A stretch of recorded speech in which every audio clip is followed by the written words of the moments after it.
15 अगस्त 1947 देश का पहला स्वतंत्रता दिवस। उस शाम दिल्ली के प्रिंसेस पार्क में ब्रिटिश का झंडा उतारकर तिरंगा फहराया जाना था। तब वहाँ 30,000 लोगों के इकट्ठा होने का अनुमान लगाया गया था, लेकिन हकीकत में 5 लाख लोगों का सैलाब उमड़ पड़ा। खुद जवाहरलाल नेहरू और लॉर्ड माउंटबेटन को समझ नहीं आ रहा था कि मंच तक जाए कैसे। पंडित नेहरू को लोगों के कंधों पर चढ़कर मंच तक पहुंचाने की जद्दोजहद करनी पड़ी और लॉर्ड माउंटबेटन तो अपनी बग्गी के बाहर से ही नहीं निकल पाए। लॉर्ड माउंटबेटन की बेटी पामेला कहती है कि जब मैं वहां पहुंची तो पंडित नेहरू ने मुझे चिल्लाते हुए कहा कि तुम लोगों के सिर और कंधों पर पैर रखते हुए मंच पर आ जाओ। वो बिल्कुल बुरा नहीं मानेंगे। तो मैंने कहा, मैंने ऊंची एड़ी वाली सैंडल पहनी है जो लोगों को चुभ सकती है। तब नेहरू फिर बोले, तो सैंडल को हाथ में लो और आगे बढ़ो। ये कहते हुए नेहरू भी लोगों के ऊपर से होते हुए मंच पर पहुंचे और फिर उन्हें देखते हुए मैंने भी अपनी सैंडल उतारकर हाथों में लिया और इंसानों के सरों पर कालीन की तरह पैर रखते हुए पहुंची, जहां मैं सरदार पटेल की बेटी मणिबेन पटेल के साथ जाकर खड़ी हो गई। उधर माउंटबेटन की बग्गी लोगों के सैलाबों के बीच इतनी बुरी तरह से फंस गई थी कि वो उसमें से उतरने की सोच भी नहीं सकते थे।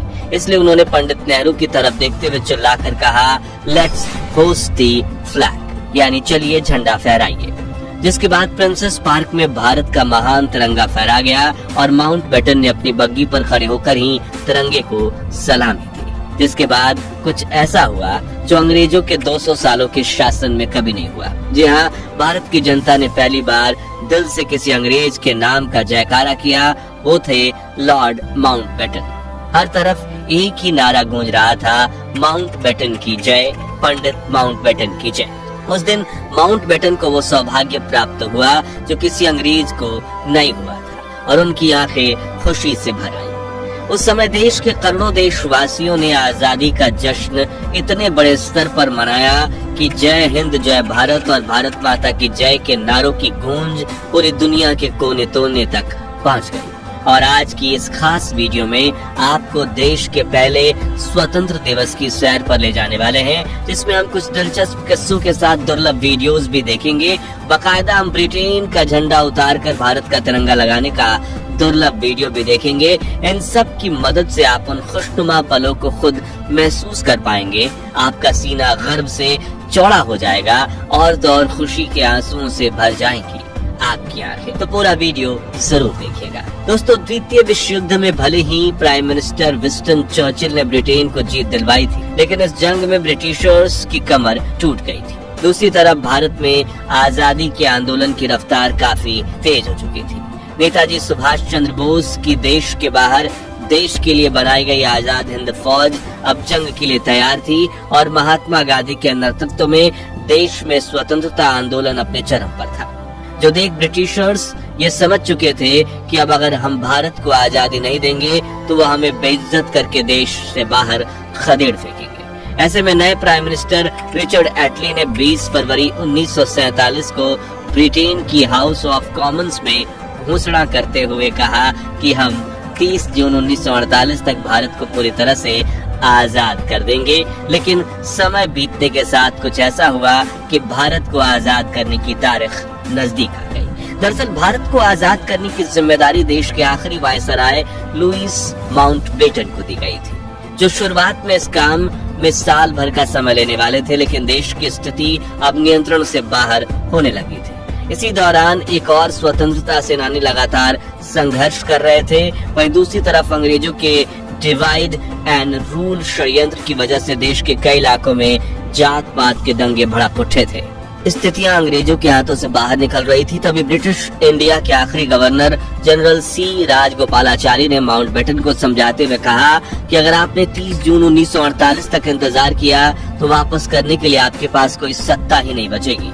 ये बात उनके जहन में बैठ गई थी और लॉर्ड माउंटबेटन ने भारत को जल्द से जल्द आजाद करने का निर्णय लिया और 3 जून 1947 को इस प्रेस कॉन्फ्रेंस में ऐलान कर दिया गया कि 15 अगस्त 1947 के दिन भारत को आजादी दी जाएगी।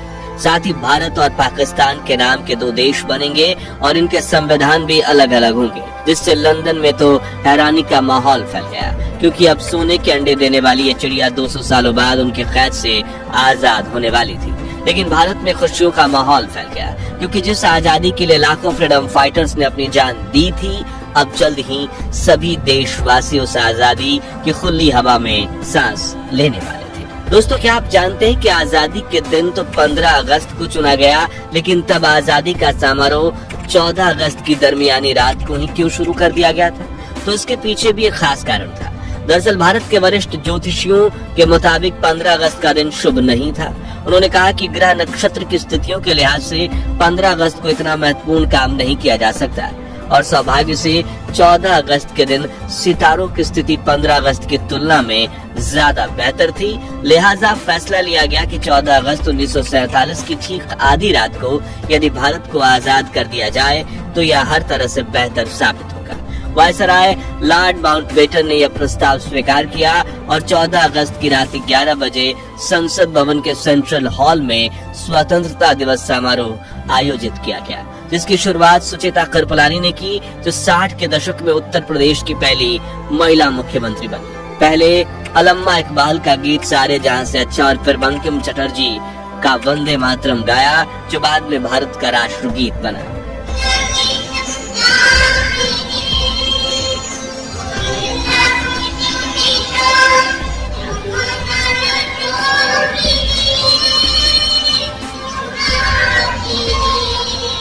ठीक 11:55 पर आजाद भारत के पहले प्रधानमंत्री जवाहरलाल नेहरू ने अपना प्रसिद्ध भाषण ट्रस्ट विद डेस्टिनी यानी कि नियति से मिलन शुरू करते हुए कहा, बहुत साल पहले हमने अपनी नियति से वादा किया था और अब वो समय आ गया है जब हम अपनी प्रतिज्ञा को पूरा करेंगे। पूरी तरह से या पूरी तरह से तो नहीं, लेकिन बहुत हद तक। आधी रात के समय जब दुनिया सो रही होगी, भारत जीवन और स्वतंत्रता के लिए जागेगा, आगे उन्होंने कहा।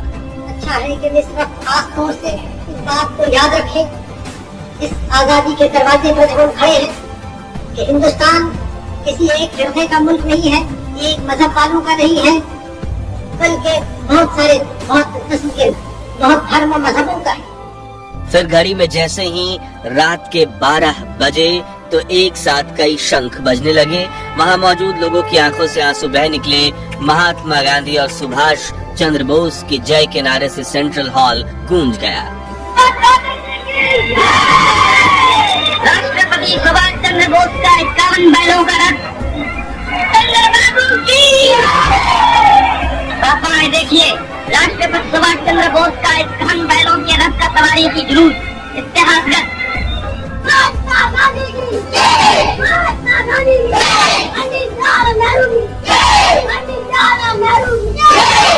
जिसके बाद आजादी के लिए शहीद हुए स्वातंत्र के सेनानियों की याद में 2 मिनट का मौन भी रखा गया। आजादी के शहीदों यानी आजादी की जंग में जान कुर्बान करने वाले बहादुरों की याद में 2 मिनट की खामोशी। वही बाहर तेज हवा के साथ बारिश में भी हजारों भारतीय इस क्षण का इंतजार कर रहे थे। जैसे ही नेहरू संसद भवन से बाहर निकले, मानो हर कोई उन्हें घेर लेना चाहता था। वरिष्ठ पत्रकार खुशवंत सिंह बताते हैं, हम सब रो रहे थे, एक दूसरे की भावनाओं में बह गए थे और आसपास में अनजान लोग भी खुशी से एक दूसरे को गले लगा रहे थे।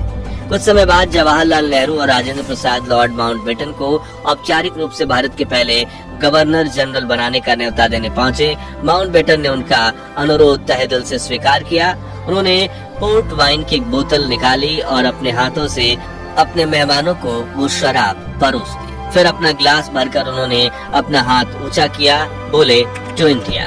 जिसके बाद पंडित नेहरू ने उन्हें एक लिफाफा देते हुए कहा, इसमें उन मंत्रियों के नाम है जिन्हें कल शपथ दिलाई जाएगी। पंडित नेहरू के जाने के बाद जब माउंटबेटन ने यह लिफाफा खोला तो उनकी हंसी छूट गई, क्योंकि वो खाली था। पंडित जी आजादी के दिन इतने खुश थे कि वो उस लिफाफे में मंत्रियों के नाम वाला कागज ही रखना भूल गए थे। उस रात दिल्ली की सड़कों का वर्णन करते हुए एक अमेरिकन पत्रकार ने लिखा कि सड़कों पर लोग खुशी से चिल्ला रहे थे। हिंदू, मुसलमान और सिख सभी आजादी का जश्न मना रहे थे। ऐसा लग रहा था कि नए साल की पहली शाम का न्यूयॉर्क के टाइम स्क्वायर का नजारा। मित्रों, आजादी का ये समारोह सिर्फ दिल्ली तक सीमित नहीं था, बल्कि देश के हर कोने में स्वतंत्रता दिवस का जश्न मनाया जा रहा था। जैसे सपनों के शहर मुंबई में शहर के मेयर ने ताज जैसे खूबसूरत होटल में रात्रि भोज का आयोजन किया। हिंदुओं के धार्मिक शहर बनारस में एक मुसलमान द्वारा राष्ट्रीय झंडा फहराया गया, तो वहीं उत्तर पूर्व के पहाड़ी शहर शिलोंग में गवर्नर ने एक समारोह की अध्यक्षता में 4 जवानों द्वारा राष्ट्रीय झंडा फहराया गया। इन नौजवानों में हिंदू, मुसलमान और लड़की लड़कियां 2 जोड़ों में थे। यहाँ दिल्ली में आजादी का जश्न मनाकर कुछ लोग अपने घर चले गए, तो कुछ वहीं संसद भवन के पास हरे लॉन में और फुटपाथ पर सो गए। 15 अगस्त की सुबह 8:30 बजे लॉर्ड माउंटबेटन ने जवाहरलाल नेहरू को स्वतंत्र भारत के प्रथम प्रधानमंत्री के रूप में शपथ दिलाई। आइए इस ऐतिहासिक क्षण की दुर्लभ वीडियो देखते हैं। और हमारे सब प्रधानों के सामने फेडरल कोर्ट के चीफ जस्टिस न्यायमूर्ति श्री हरिलाल कन्या के हाथों देश सेवा की शपथ लेते हैं। इसी तरह गवर्नर जनरल के हाथों अपनी नई हुकूमत के मुख्य प्रधान पंडित नेहरू और दूसरे प्रधान देश सेवा की शपथ ले रहे हैं। बाहर खड़े हुए लोगों का जोश और खरोश बढ़ रहा है, इस इंतजार में बेताब है कि कब नेताओं के दर्शन हों। आप स्वतंत्र भारत के पहले प्रधान। अगले दिन दिल्ली की सड़कों पर लाखों लोगों का सैलाब उमड़ पड़ा। सड़कें लोगों से इतनी खचाखच भरी हुई थी कि गाड़ी छोड़िए साइकिल पर भी सफर करना मुमकिन नहीं था। शाम 5 बजे इंडिया गेट के पास प्रिंसेस पार्क में माउंटबेटन को भारत का तिरंगा झंडा फहराना था और ये अनुमान लगाया गया था करीब 30,000 लोग आएंगे, लेकिन लोगों की भीड़ बढ़ती गई और पूरे इलाके में 5 लाख लोग इकट्ठा हो गए। इतनी भीड़ भारत के इतिहास में कुंभ स्नान के सिवाय किसी भी अवसर पर एकत्रित नहीं हुई थी। उस पल का अंदाजा आप इसी बात से लगा सकते हैं कि भीड़ को रोकने के लिए लगाई गई बल्लियां, बैंड वालों के लिए बनाया गया मंच, विशिष्ट अतिथियों के दर्शक दीर्घा और रास्ते दोनों ओर बांधी गई रस्सियां, हर चीज लोगों के इस प्रबल धारा में बह गई थी। बैंड वालों के आसपास लोगों की भीड़ इतनी थी कि ढोल बजाना नामुमकिन हो गया था। लोग एक दूसरे से इतना सट कर बैठे थे कि इनके बीच से हवा का गुजरना भी मुश्किल था। इंग्लिश राइटर डोमिनिक लैपियर और लैरी कॉलिंस ने अपनी किताब फ्रीडम एट मिडनाइट में लिखा था कि उस भीड़ में हजारों ऐसी औरतें भी थीं जो अपने दूध पीते बच्चों को सीने से लगाए हुई थी, इस डर से कि कहीं उनके बच्चे बढ़ती हुई भीड़ में पिचक न जाए। जब उन्हें भीड़ का धक्का लगता था, वो अपने बच्चों को उन्हें रबड़ की गेंद की तरह हवा में उछाल देती और जब वो नीचे गिरता तो उन्हें पकड़कर फिर से उछाल देती। एक क्षण में हवा में इस तरह कई बच्चे उछाल दिए गए। मंच पर खड़ी लॉर्ड माउंटबेटन की 17 साल की बेटी पामेला की आंखें आश्चर्य से फटी की फटी रह गईं। वो सोचने लगी, हे भगवान, यहाँ तो बच्चों की बारिश हो रही है। प्रिंसेस पार्क में भारत के तिरंगे को लहराता देखने का सौभाग्य जिस भी भारतीयों को प्राप्त हुआ, उनका जीवन धन्य हो गया, क्योंकि 200 सालों की कड़ी तपस्या के बाद जब आजादी का तिरंगा फहराया गया, तब अचानक से तेज हवाएं चलने लगी और तिरंगे के ठीक पीछे एक इंद्रधनुष उभर आया। मानो प्रकृति भी भारत की आजादी का जश्न मना रही हो। ऐसा ही माहौल पूरे देश में था। हर जगह जुलूस निकल रहे थे, लोग खुशी से एक दूसरे को गले लगा रहे थे और आजादी के जश्न को मना रहे थे। हालांकि देश के कुछ हिस्सों में लोग बंटवारे का दर्द भी सह रहे थे। उनके लिए 14 अगस्त की रात खुशनुमा नहीं बल्कि दुख, दर्द और पीड़ा भरी काली रात थी, जिस विषय में आप हमारी डिटेल्ड वीडियो डिस्क्रिप्शन में दी हुई लिंक से देख सकते हैं। और यही कारण है कि 15 अगस्त के दिन यहाँ राष्ट्रपिता महात्मा गांधी, जिनकी भारत की आजादी में अहम भूमिका थी, वो नहीं दिखाई दे रहे हैं, क्योंकि उस वक्त वो ना तो संसद में दिखे थे, ना राष्ट्रपति भवन में, ना इंडिया गेट पर और ना ही लाल किले पर। 14 अगस्त की रात प्रधानमंत्री जवाहरलाल नेहरू ने जो भाषण दिया था, वो भाषण गांधी जी ने नहीं सुना था, बल्कि उस रात वो 9 बजे ही सोने चले गए थे। उस वक्त गांधी जी कलकत्ता के बेलिया घाट में लगभग खंडहर हो चुकी हैदरी मंजिल नाम की हवेली में विश्राम कर रहे थे, क्योंकि देश के बंटवारे से शुरू हुई सांप्रदायिक हिंसा को शांत करवाने के लिए बापू 13 अगस्त को कलकत्ता पहुंचे, जहां वो हिंसक प्रवृत्तियों को रोकने की कोशिश कर रहे थे।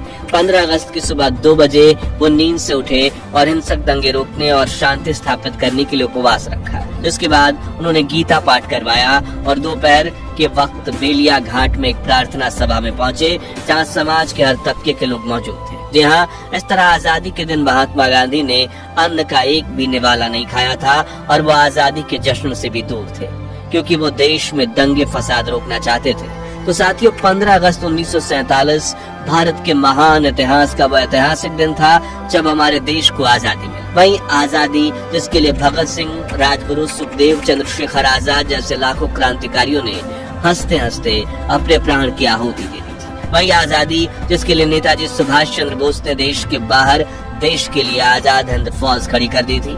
वही आजादी जिससे अहिंसा से पाने की कोशिश में महात्मा गांधी, सरदार पटेल और पंडित जवाहरलाल नेहरू के साथ करोड़ों भारतीयों का काफिला खड़ा था।